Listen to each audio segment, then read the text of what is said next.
Lakeland Public Television's Common Ground is brought to you by the Minnesota Arts and Cultural Heritage Fund. My name is Jon Normann. I live in Rochert, Minnesota, on one of the lakes around Rochert. I'm retired from stained glass. We had a studio in Fargo for 25 years, and it was time to quit and do something else. So we moved out to the lake, and this is where we are now. This is a chunk of white birch, obviously. It came from a friend's house. The tree died, so he cut it down and gave me 5, 6 pieces. I always chunk it up, and we've got a low spot by the driveway back there. I throw it in there, and hopefully it'll spalt for me. Spalt is a fancy name for rotten. This is a spalted box elder. And box elder usually has some nice red running through it. But spalting are these little lines that form in here. And how they get there, when the fungus and bacteria attack the wood, the different colonies of fungus and bacteria eventually meet each other, and they don't like each other, so they build these carbon fences to keep one colony away from the other colony. And that's what spalting is. Okay, check this for balance and make sure it doesn't fly off the machine.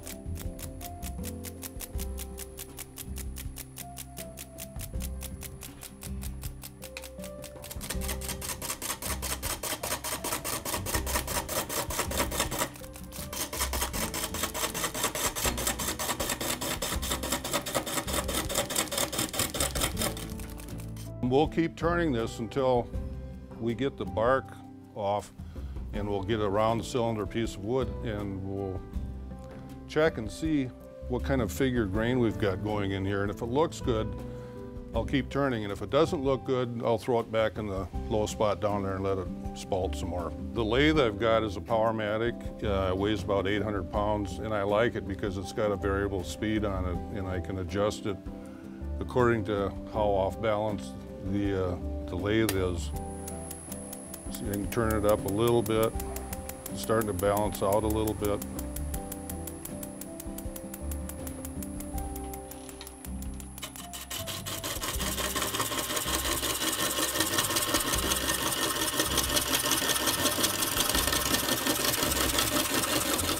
Here's where a tree branch came out. There's a little bit of pink in there, and I don't know what that's from because birch very rarely has pink in it. When birch spalts, usually it spalts with these brown lines in there. Birch by itself, when you turn a fresh piece of birch, it's usually pretty white. So if you can get it with these knots in it and be able to save that, or if you can get it to spalt, it usually looks a lot nicer that way. This is a piece of wood that came from the same tree right next to the one I just turned. So hopefully all 3 of these pieces, the spalting has gone through the whole thing, and it'll look good that way. I put a foot on the bottom here so I can put a scroll chuck on. For safety reasons, the faster you can get it on a chuck, the better off you're going to be. I've had logs fly off the lathe and go through the wall before, so I tend to think safety first now. What I'm trying to get out of this thing is not a perfectly round sphere, but kind of an oval shape. I think it's probably a little more interesting, but the spalt lines are starting to show up a little bit better. So here's some nice stuff going through here. This looks pretty dull right now, but when we get some wood hardener on it and a finish, these will pop out and they'll really look nice. Okay. See, now this one I can speed up because it's all balanced and everything, and it won't shake the lathe apart. And usually I try to run it about 1,000 RPMs. There we go.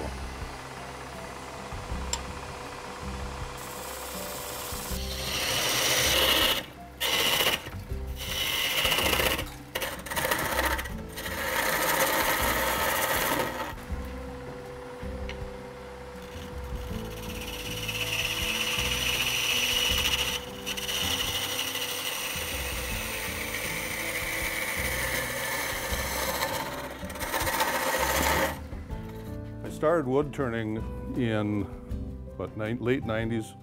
My daughter was getting married. My wife suggested that I make something rather than run to the store to get something. And I had never turned before, and there was a guy in Fargo that taught classes, so I took a couple classes from him, and we wound up making a Vienna wall clock for my daughter. I didn't have a lathe, and I didn't know how to run a lathe. I didn't know what the tools were for. So about a year before she got married, I took the classes. I've been turning ever since. And I started out on that little lathe right there.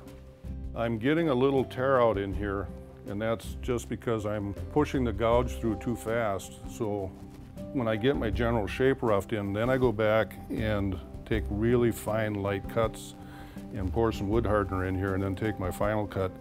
Hopefully I won't have any more tear out, but right now it doesn't matter if it's there or not, but in my finished product I can't have it. So we'll take some light cuts here and see what happens.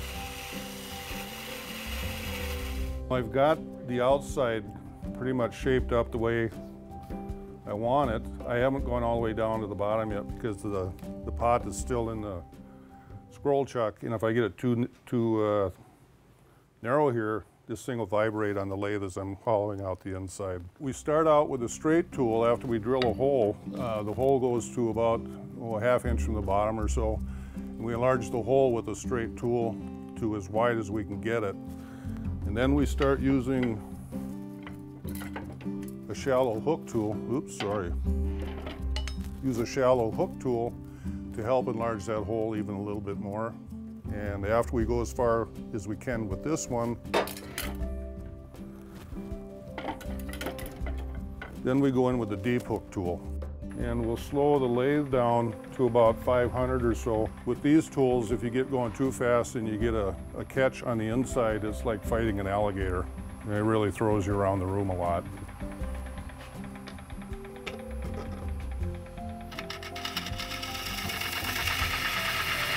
The outside, I think I've got it where I want it. This is one of those instances where your hands can see more than your eyes can. If I've got a dip or a bump in here, usually you can't see it at all, but you can feel it. And if I feel something I don't like, then I just take it out. I've gone about as far as I can with this one. The wall in there is probably a ½ inch thick.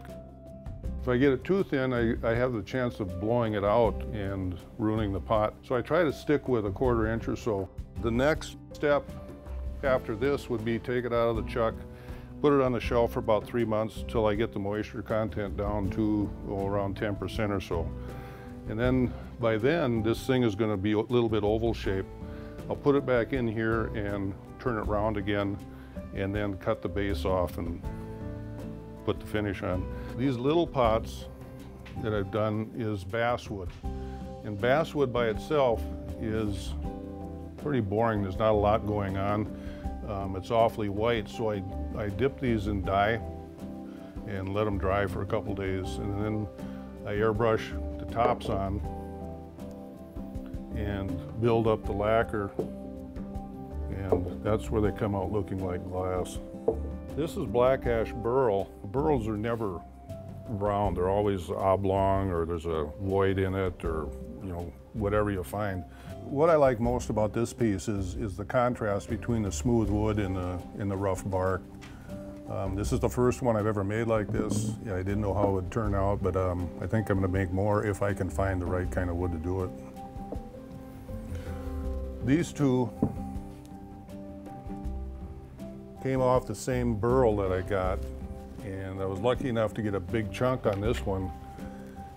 That's the way it finished off the lathe, and I thought it needed something more, so I made the finial top for it. This is a piece of box elder that I got from my son. All the spalting in here, this thing has probably been dead for 2 years or so. There's a big bark inclusion flap here that almost came off when I was turning it on the lathe, so I had to put about 3-4 ounces of super glue in here to get it to stay and flatten out. Spalted wood is really pretty, and you never know where you're going to go with it. I think what I enjoy most about it is well, number one, seeing what turns out. Mother Nature really makes some pretty cool stuff sometimes, and if I get lucky, I can find it and turn it on the lathe.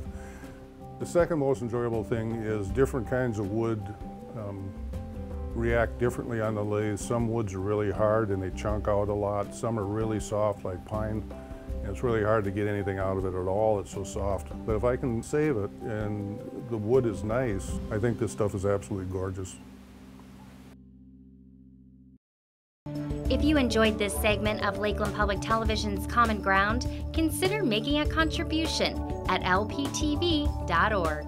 If you have segment ideas pertaining to North Central Minnesota, contact us at legacy@lptv.org. Common Ground is funded by the Minnesota Arts and Cultural Heritage Fund by the vote of the people on November 4th, 2008.